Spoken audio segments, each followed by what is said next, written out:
It's Friday, June 20th, and this is the morning edition of MicAndBike. And my son's school bus is off in the distance there. He just got on it, going to school. And this is his last day of school for the year. My daughter, it's her last day too, but she goes to a different school. There's actually school on Monday, but only for 2 hours. And it's just kind of some ceremonies, end of school ceremonies, and we decided we're not going to take our kids. We're just going to, because their theater camp starts on Monday, so we're just going to put them right into theater camp so they don't miss any of that. They really like the youth theater.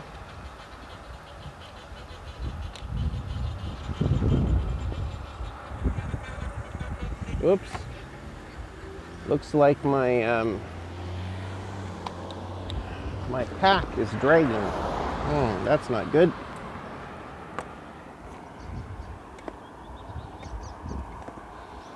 Have to readjust my pack here.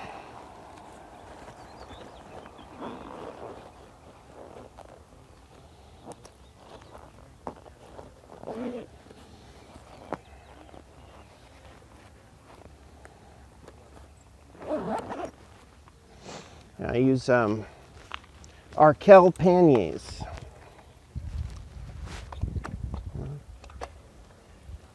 Arkel is a Canadian company. I think they're based in Quebec. They make pretty good bicycle accessories and bags in particular is what they make, is panniers and such.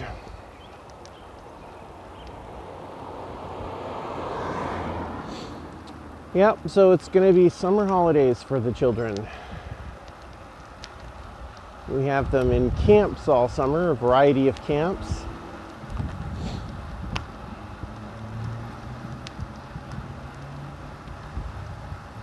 So in some senses, it's almost like they're still going to school because they still everybody gets up in the morning, take the kids to camp.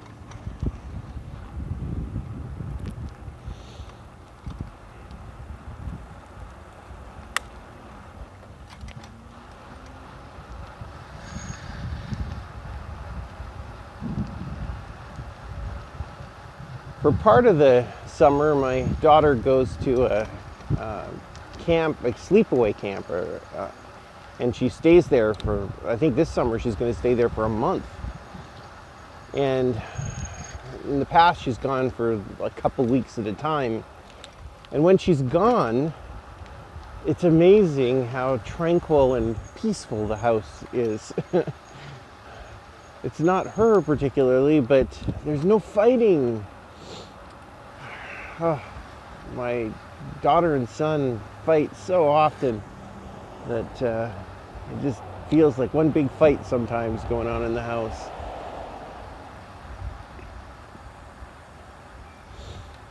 And so when they're separated, it's just amazing how peaceful everything seems to be.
I'm listening to an episode of This American Life this morning about summer.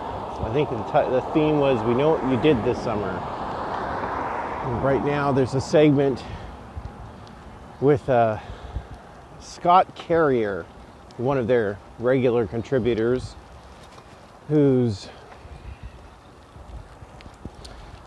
talking about a trip he made across the U.S.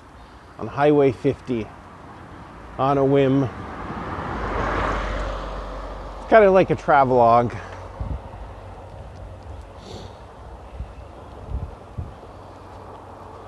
Scott Carrier's an interesting guy, though. He's from Utah.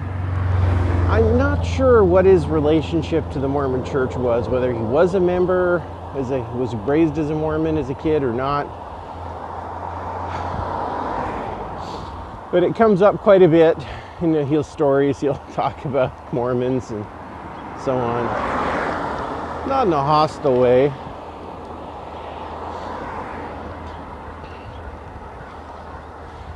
But I always take note because of my heritage in the Mormon Church as well.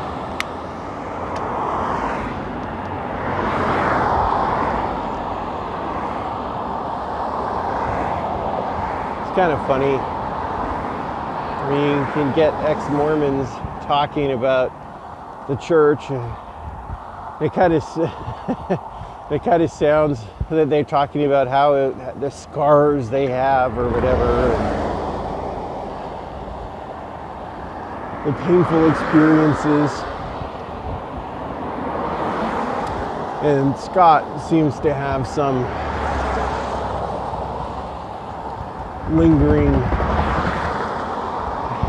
I don't know, anger might be too harsh a word, but issues with the Mormon Church.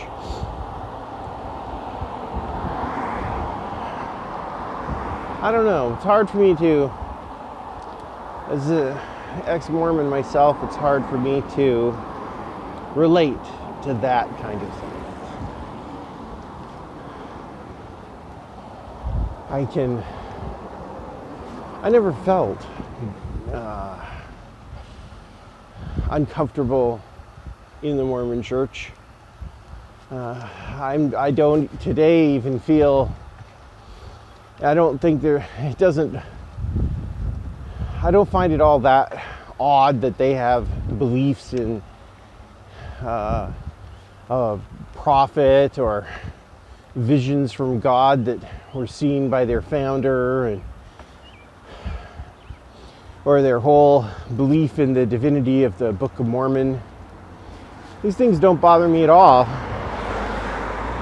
because I don't see much difference between that and many other religions and what they believe in. And to say that Mormons are crazy is to say that many religions are crazy, or most, if not all.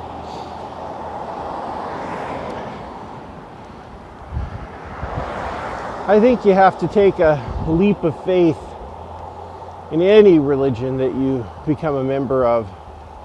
You just have to say you believe. Because any religion I've heard of, there's stuff in their canon of belief that just doesn't make rational sense.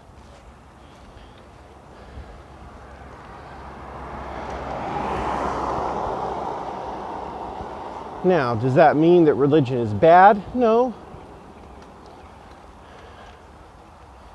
Because I think it is important to have morality in life, to have a belief. Beliefs are important. It's important to believe in something in life. And I definitely believe it's better to believe in a religion than it is to, at least most religions, than it is to believe in nothing at all. And I do think that some secular thought is pretty vacuous. So I think it's something I wish could be. I've thought about if there could be ways to help fill this gap. You know, I mean, if you don't believe in God, does that mean that all of a sudden, hello? Does that mean you can't believe in anything?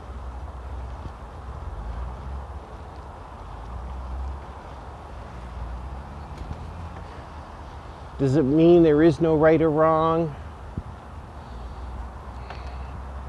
Does it mean you don't believe in community and helping one another? I obviously think no. It doesn't mean any of those things.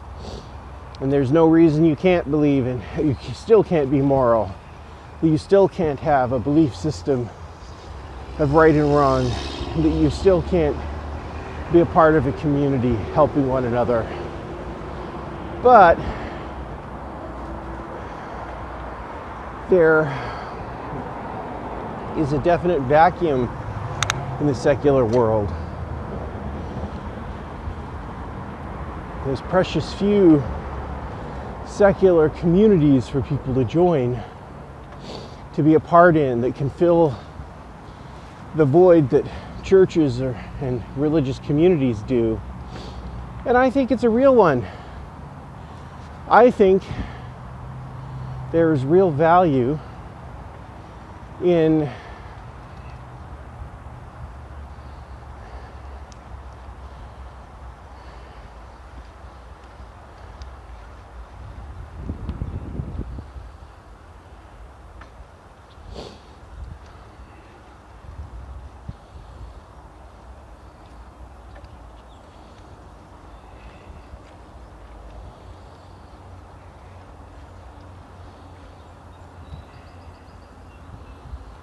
I think there's real value in being a part of a community of people, small community, that love one another and help one another.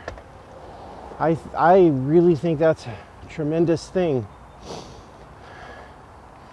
And churches can often fill that need in society to create these communities.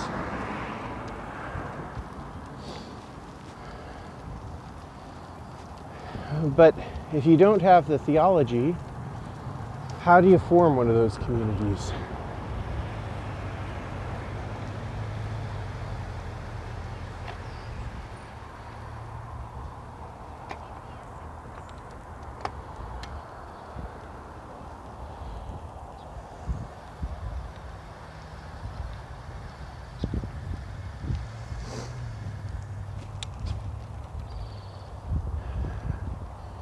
When my wife and I were engaged, I remember I was really interested in learning more about marriage and how to have a successful marriage. And I was interested in seeing if there were courses a person could take, even like classes, to help couples prepare for marriage. You know, how do you resolve conflicts, all kinds of things. I wanted to, learn some good practices. As much as I love my own mom and dad, I'm not sure that they always had the perfect or the best answers to how to deal with some things. And so I wanted to see what I could learn.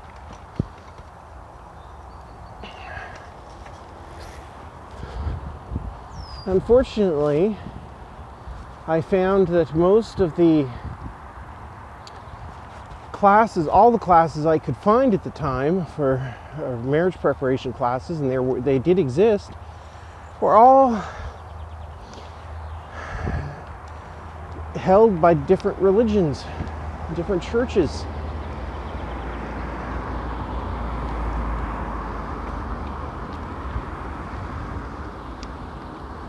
Hello. And a big part of their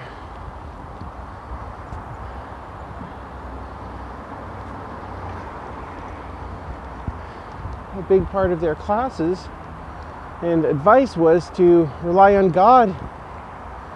You know, if you have a conflict, let's kneel and pray.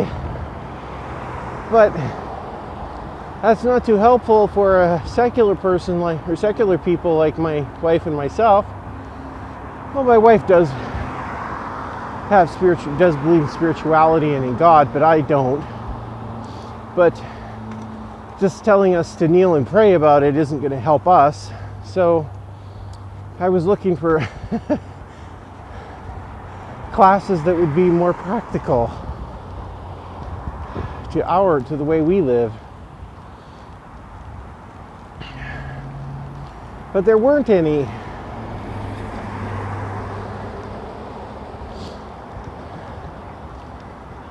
So what does that mean? It means that, you know, secular couples that don't have strong religious belief aren't going to be able to find any assistance in learning how to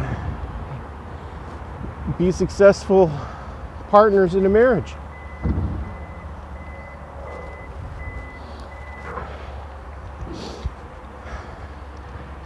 And you can replicate that out by a lot of things, you know. It's like things like Sunday school for children. I mean, Sunday schools are really a way to help children learn about right and wrong, morality, or ethics, if you will.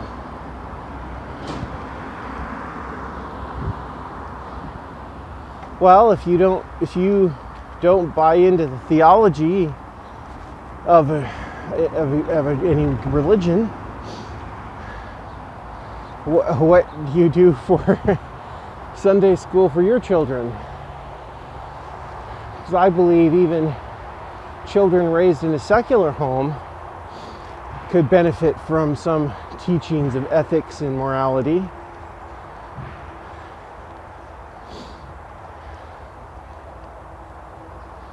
Of course, as I mentioned in previous episodes, this is one of the reasons we chose Hello.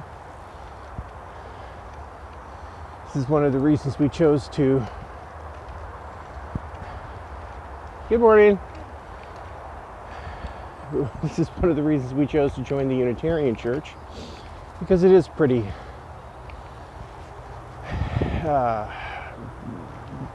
non-denominational, even to the point of accepting atheists, so works out pretty well for us. But that's a pretty small answer, I think, to the broader societal issue of offering community and a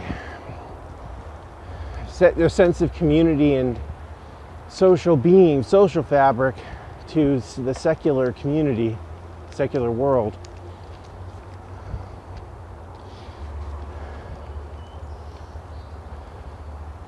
So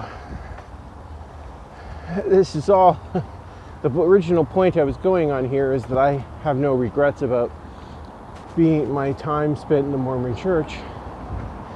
And I think the church does a lot of good things, the Mormon Church, and I think many other churches do good things too.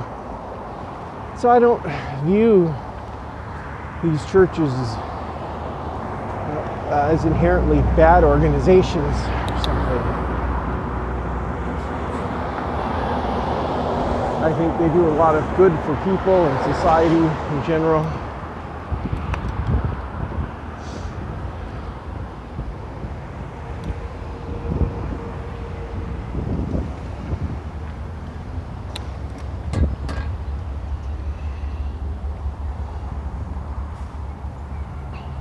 I just wish that some of the positive features of these religions and churches could be done in a secular way without the theological baggage to go with it.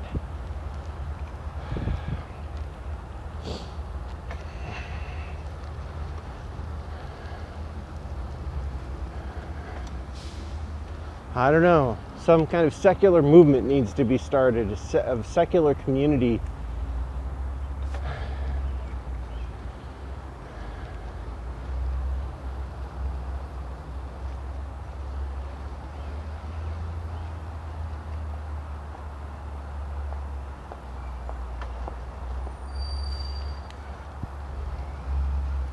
It's almost like we need a secular enlightenment or a secular spirituality, an age of secular spiritualism. That's what we need.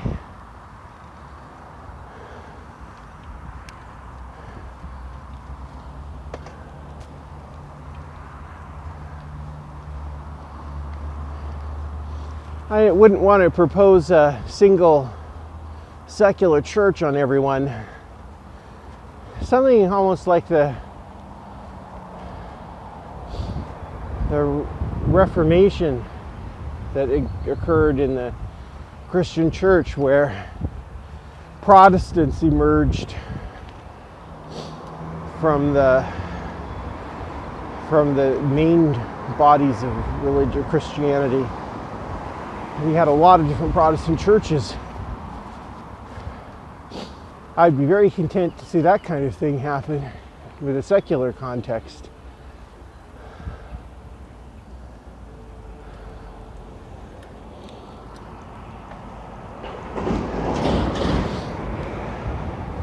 I've heard some people, some atheist friends of mine, when I postulate these kind of ideas, they say, hey, you don't want to do that. Religions are bad. They stifle individuality and so on. Well, I guess they could to a certain degree. You know, a lot of the greatest artists, though, in the world are being religious. But that's not all a bad thing either, that there can be peer pressure from your religious community to keep certain mores. That's one of the functions, a positive function of churches. There are some types of rules that don't fit in law that religions are very good at helping keep check over. At any rate, that's the end of the theological discussions for this edition of MicAndBike.